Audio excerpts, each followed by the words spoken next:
Thanks so much, Mr. Chairman, and thanks for holding this hearing. At the outset of the COVID-19 pandemic, e-commerce sales spiked abruptly, and this is something that had a tendency to frustrate and did frustrate our already troubled supply chain infrastructure and workforce. Now, some of the challenges included truck driver shortages. Others involved outdated scheduling technology or port concentration, lack of storage capacity for containers, port labor difficulties and shortages, and scarce freight equipment, including things like truck chassis. I want to make very clear these are not just coastal state issues. Utah, not a coastal state, it's entirely landlocked. And yet Utahns and Utah businesses are very directly feeling the effects of our supply chain backlog. And they're experiencing everything from empty store shelves, online orders taking weeks for delivery for things that used to take days, and price hikes basically across the board. Sometimes more excessive with some goods than others, but they're being felt everywhere. Utahns and Americans generally are, of course, looking for solutions right now. And while we certainly will have to address some of the long-term root causes of these problems, it's not something that should distract us from the fact that there are also temporary but immediate actions that I think we can and must take in order to ease the backlogs, especially in time for the holidays. I've packaged some of these shorter-term actions into a single bill, a bill that I refer to as the STOP the GRINCH Act. Mr. Butler, I'd like to just start with you on this, because in your testimony you mentioned the lack of container storage as an issue, and that U.S. landside capacity simply can't keep up with the volume of import cargo. Now, it seems to me like we need both short and long-term capacity.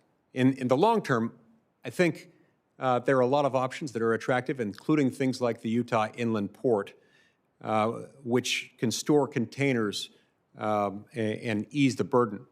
But that takes a while, of course. So in the shorter term, would temporarily using some land managed by the Bureau of Land Management for multiple uses to store overflow containers, is that something that could help alleviate the challenges with landside capacity?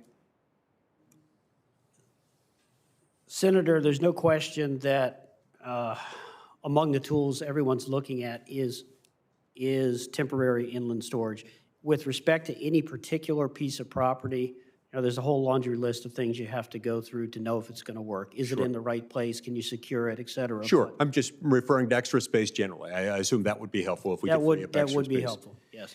Now, you also mentioned the availability of truck chassis. So not only are containers sitting on chassis, rendering them useless for additional transportation needs until the container can be delivered, but the emergence of more e-commerce has also highlighted the need for more truck chassis as well.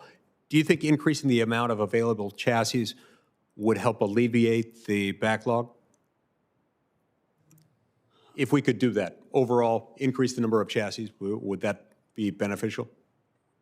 Overall, it would probably help, but when I talk to people in the terminals and at the ports, frankly, what I hear most often is we need to use what we have better. We need to keep things moving. Right. And to that end, to the end of using what we have better, what about expediting the processing of TWIC credentials? Would that help some of the workforce challenges at the port?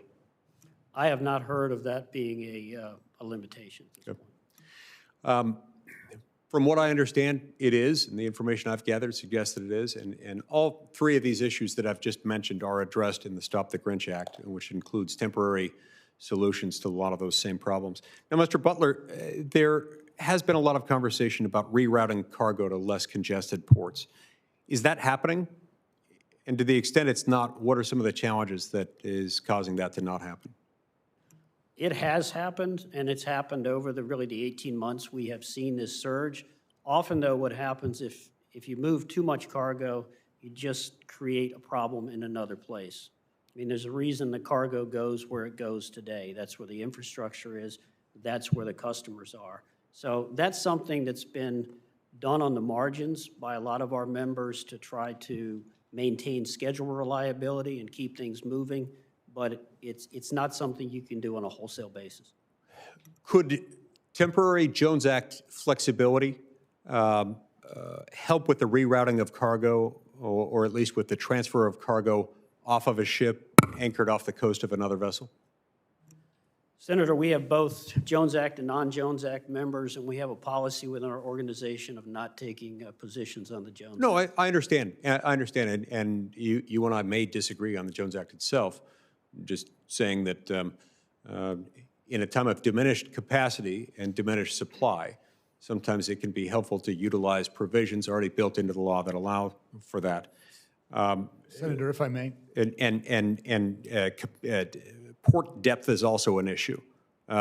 Port depth also sometimes frustrates our ability to reroute because we don't have access to dredging. I'm out of time, but if you wanted to weigh in, I'd be happy to hear from you as well. Sure. When you talk about waiving the Jones Act, and I know what you're essentially talking about is short sea shipping, which we have done a very thoughtful proposal to create a national maritime highway.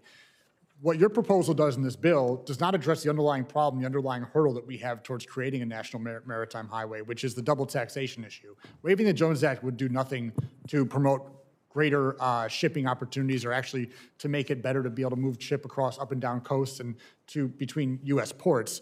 There are reasonable and strong ways to do this. Unfortunately, just waiving the Jones Act is not the way to accomplish this goal. Yeah, but I strongly beg to differ, especially given that rerouting can be more possible. You can reroute and not have to deal with the Jones Act as much if you have access to more ports capable of receiving vessels that have made the transoceanic voyage. But we have access to so few dredging ships, and our ports are less deep than they need to be. We have fewer international ports capable of receiving these vessels. And so that's a problem as well that needs to be addressed. I see my time's expired. Thank you, Mr. Chairman.